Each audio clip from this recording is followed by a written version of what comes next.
আচ্ছা বন্ধুরা দেখো, এখন আমরা একটু আগে আমরা দেখলাম যে বৃত্তদ্বয় একে অপরকে অন্তস্থভাবে স্পর্শ করে। এরপরে এর আরো কিছু পার্ট আছে ম্যাট, তার সেখানে বলা আছে কি সাধারণ স্পর্শক এবং স্পর্শ বিন্দু নির্ণয় করো। তাহলে এখানে সাধারণ স্পর্শক এবং স্পর্শ বিন্দু বলতে কি বোঝাচ্ছে? সাধারণ স্পর্শক, সাধারণ কথাটা বলতে আমরা বুঝি কমন থাকে যেটা। তাহলে এই দুইটা বৃত্ত আছে, দুইটা বৃত্তের মধ্যে যে একটা স্পর্শক থাকবে এবং ওই স্পর্শকটা দুইটা বৃত্তকেই স্পর্শ করবে, এরূপ যদি বোঝায় তাহলে সেটা হচ্ছে সাধারণ স্পর্শক। তাহলে যদি আমি এখানে একটা স্পর্শক অঙ্কন করে থাকি, এখানে একটা স্পর্শক দিয়ে দিলাম বৃত্তের, তাহলে দেখো এই স্পর্শকটা কি করছে, বড় বৃত্ত এবং ছোট বৃত্ত দুইটা বৃত্তকেই স্পর্শ করছে। তার মানে আমি বলতে পারি এই স্পর্শকটা হচ্ছে কি সাধারণ স্পর্শক। তাহলে আমাকে বলছে ওই সাধারণ স্পর্শকের সমীকরণ এবং কোন বিন্দুতে স্পর্শ করছে সেই স্পর্শ বিন্দুটা নির্ণয় করতে হবে। তাহলে দেখো এখানে আমরা সাধারণ স্পর্শকটা কিভাবে নির্ণয় করব। তো আমরা এখানে দুইটা বৃত্তের কেন্দ্র আছে, কেন্দ্রের স্থানাঙ্ক জানি।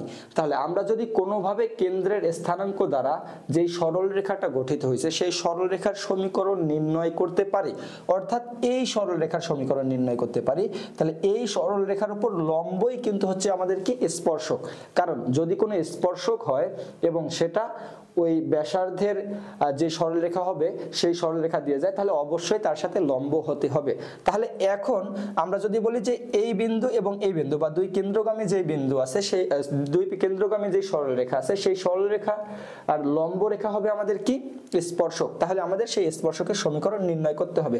তাহলে তার আগে আমাদের দরকার হচ্ছে কি দুই বিন্দুগামী বা কেন্দ্রগামী সরলরেখার সমীকরণ নির্ণয় করা। তাহলে এখন দেখো আমরা যদি এখান থেকে বলি যে এখানে 1, -2 ও -2, বিন্দুগামী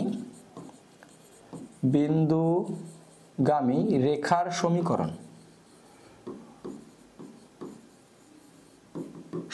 তাহলে এখন আমরা জানি দুই বিন্দুগামী রেখার সমীকরণ হচ্ছে কি x - x1। x1 আমরা কাকে ধরতে পারি 1 কে, এবং 1 + 2 = y - y1। মাইনাস আছে কিন্তু এখানে মাইনাস থাকার কারণে প্লাস হয়ে গেল। তারপরে হচ্ছে কি -2 তাহলে এটাকে যদি আমরা ক্যালকুলেশন করি তাহলে কত আসতেছে আমাদের, দেখো এখানে নিচে থাকতেছে 3, এখানে 4, আর যদি গুণ করে দেয় তাহলে হচ্ছে -4x + 4 = এটার সঙ্গে গুণ করে দিলে 3y + 6। তাহলে সম্পূর্ণটাই যদি সবগুলা যদি ওইদিকে নিয়ে যায় তাহলে হচ্ছে 4x + 3y + 2 = 0। তাহলে আমরা যেই রেখাটা পাইলাম বা যেই রেখার সমীকরণটা পাইলাম সেটা হচ্ছে কি আমাদের এই দুই কেন্দ্রগামী রেখার সমীকরণ, দুই কেন্দ্র বা দুই বিন্দুগামী রেখার সমীকরণ। তাহলে আমরা বলতে পারি যে এই যে রেখা আছে এই রেখার লম্ব রেখাটাই হবে আমাদের কি স্পর্শক। তাহলে আমরা এখান থেকে বলতে পারি যে অথবা 1 নম্বর যদি দেই তাহলে 1 নং রেখার লম্ব রেখার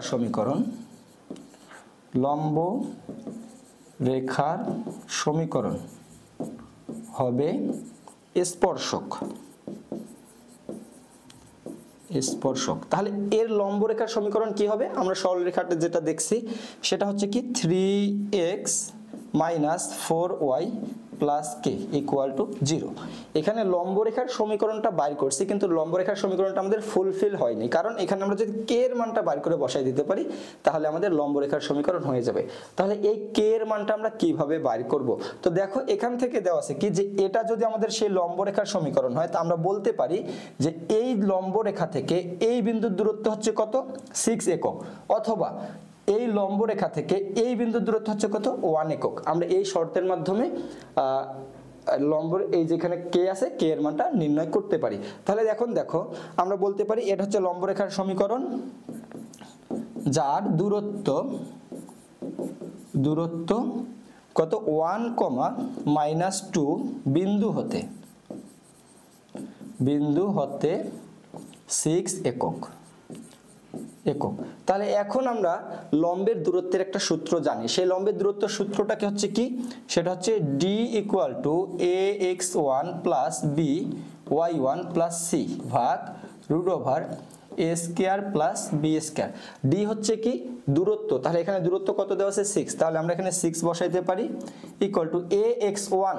এ এক্স ওয়ান বলতে কি বোঝাচ্ছে, এ বলতে হচ্ছে 3, এক্স ওয়ান বলতে যেই বিন্দু থেকে আমরা দূরত্ব নির্ণয় করতেছি সেই বিন্দু, তাহলে এই রেখা এই বিন্দু থেকে দূরত্ব নির্ণয় করতেছে, তাহলে x1 হচ্ছে 1 এবং y1 হচ্ছে কত -2, তাহলে x1 এর জায়গায় যদি x1 বসাই দিই, অর্থাৎ এই রেখার মধ্যে আমরা x1 x এর জায়গায় x1 এবং y এর জায়গায় y1 জাস্ট বসাই দেব, তাহলে 3 ইনটু এখানে লিখতে পারি 3 ইনটু 1, তারপরে এখানে হচ্ছে -4, তাহলে লিখতে পারি -4 ইনটু এবং y1 এর মান কত -2, তারপর হচ্ছে প্লাস k ভাগ রুট ওভার এ স্কয়ার। এ বলতে কাকে বোঝাচ্ছি, এই যে 3, তাহলে 3 এর উপর স্কয়ার প্লাস -4 তারপরে স্কয়ার। তাহলে এর যদি আমরা ক্যালকুলেশন করি তাহলে এখান থেকে আমরা কে এর মানটা পেয়ে যাচ্ছি, তাহলে কে এর মান আমরা ক্যালকুলেশন করে কত পারবো 19, তাহলে 19 পেয়ে গেলাম। এই 19 যদি আমরা এখানে বসাই দেই তাহলে আমাদের স্পর্শকের সমীকরণ হয়ে যাচ্ছে। তাহলে আমরা বলতে পারি অতএব নির্ণয় স্পর্শকের সমীকরণ, স্পর্শকের সমীকরণ সেটা হচ্ছে কি 3x - 4y + 19, তাহলে হচ্ছে 3x - 4y + 19 = 0, তাহলে এটা হচ্ছে আমাদের একটা অ্যানসার, যেটা হচ্ছে স্পর্শকের সমীকরণ। আচ্ছা, তাহলে দেখো বন্ধুরা, এখানে আমরা করলাম কি সাধারণ স্পর্শকের সমীকরণ নির্ণয় করলাম। এখন বলছে কি স্পর্শ বিন্দুটি নির্ণয় করো। স্পর্শ বিন্দু বলতে কি এই যে সাধারণ স্পর্শকটা যেই বিন্দুতে স্পর্শ করছে আমাদের সেই বিন্দুটা নির্ণয় করতে হবে।